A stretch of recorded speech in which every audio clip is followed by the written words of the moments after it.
ராதே கிருஷ்ணா, வணக்கம். உங்கள் சிகியம்மா பேசுகிறேன். காந்தரோட ஒரு பயணத்தில் இன்றைக்கி நம்ம என்ன பார்க்க போகிறோம் அப்படின்னாக்கா, நேற்று பார்த்த கடிதத்தை பற்றி இன்றைக்கி கொஞ்சம் விரிவாக தெரிஞ்சுக்க போகிறோம். நேற்று கடிதத்தை படித்த வாட்டி ரொம்ப மனசு இறுக்கமாயிடுச்சு. எதனால் அப்படின்னாக்கா, விவேகானந்தரே ரொம்ப உருக்கமாக அந்த கடிதத்தை எழுதியிருந்தார். இருந்தாலும் அந்த கடிதத்தில் இருக்கிற முக்கியமான விஷயங்களை மட்டும் இன்றைக்கி நம்ம பார்க்க போகிறோம். என்ன சொல்லியிருக்காரு அப்படின்னாக்கா, அவர் இந்த பூமி கர்ம பூமி.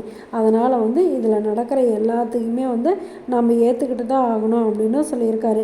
அது மட்டும் இல்லை, மகா புருஷர்கள், அதாவது மகான்கள் எல்லாமே இந்த உலகத்துக்கு விசேஷ போதனை செய்கிறதுக்காக தான் வந்திருக்காங்க.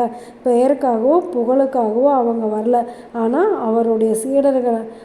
அவங்களோட சீடர்கள் எல்லாருமே அந்த உபதேசத்தை தூக்கி எறிஞ்சிட்டு அவருடைய பெயரை மட்டும் வச்சுக்கிறாங்க அப்படின்னு ரொம்ப வருத்தப்பட்டிருக்காரு. ஸ்ரீ ராமகிருஷ்ணரோட பெயரை மக்கள் ஏற்றுக்கிறாங்களா இல்லையா அப்படிங்கிறத பற்றிலாம் எனக்கு எந்த கவலையும் இல்லை. ஆனால் அவரோட உபதேசமும் வாழ்வும் இந்த உலகமெல்லாம் பரவுறதுக்காக என் உயிரை கூட நான் கொடுப்பேன் அப்படின்னு சொல்லியிருக்காரு. உங்களால் எங்கெங்கே முடியுமோ அந்த இடங்களுக்கெல்லாம் போங்க.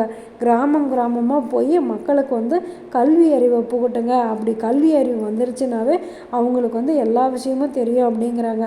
அது மட்டும் இல்லாத பெண்களுக்கு உங்களுக்கு எவ்வளோக்கு எவ்வளோ கல்வி அறிவை புகட்ட முடியுமோ அவ்வளோக்கு எவ்வளோ கல்வி அறிவை புகட்டுங்க அப்படின்னு சொல்லியிருக்காரு. இன்னொரு விஷயமும் ரொம்ப தெளிவாக சொல்லியிருக்காரு. நெருப்பு பிளம்பை போன்ற சில இளைஞர்கள் நம்மளுக்கு இப்போ வேணும். அவங்க புத்தியும் துணிச்சலும் உடையவர்களாகவும் இருக்கணும் அப்படின்னு சொல்லியிருக்காரு. இப்போ இருக்கிற கால சூழ்நிலையில் எல்லா இளைஞர்களுமே அப்படி தான் இருக்காங்க. அவங்க எல்லாருமே அவங்கள நல்ல விஷயத்தில் பயன்படுத்தினாங்க அப்படின்னாக்கா நம்மளுடைய நாடு இன்னும் ரொம்ப சிறப்பாக இருக்கும் அப்படிங்கிறது விவேகானந்தருடைய ஆசை. அந்த ஆசையை நம்மளுடைய இளைஞர்கள் எல்லாருமே நாம் நிறைவேற்றி காமிக்கணும்.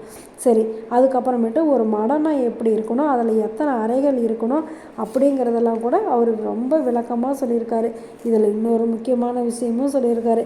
இந்த கடிதத்தை யாரோ என் கையை பிடிச்சி எழுதுகிறாங்க. அதனால் கண்டிப்பாக இந்த கடிதத்தை யார் யார் படிக்கிறீங்களோ அவங்க நாவல் எல்லாமே கலைமகள் உறைவாள், அவங்களுடைய நெஞ்சில் மகாசக்தியான மகாமாயை வாசம் செய்வாள் அப்படின்னு சொல்லியிருக்காரு. இவ்வளோ சிறப்பு வாய்ந்த இந்த கடிதத்தை நாம் படிக்காமல் இருக்கலாமா? கண்டிப்பாக உங்களுக்கு வாய்ப்பு கிடைக்கும் போதுன்னு இல்லை, இதுக்காக ஒரு நாள் மெனக்கட்டாவது இந்த கடிதத்தை படிங்க. ஏன் அப்படின்னாக்கா, விவேகானந்தருடைய அருள் ஆசி எல்லாமே இதில் இருக்குது. அதில் முக்கியமாக இன்னொரு விஷயமும் அவர் சொல்கிறாரு. நீங்கள் எப்போவுமே முன்னேறி செல்லுங்கள்.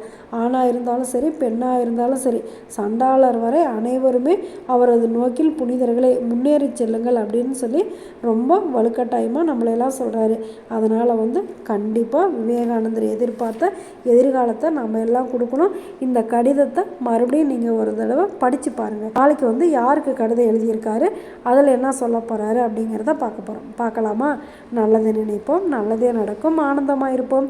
Okay, bye. ராதே கிருஷ்ணா.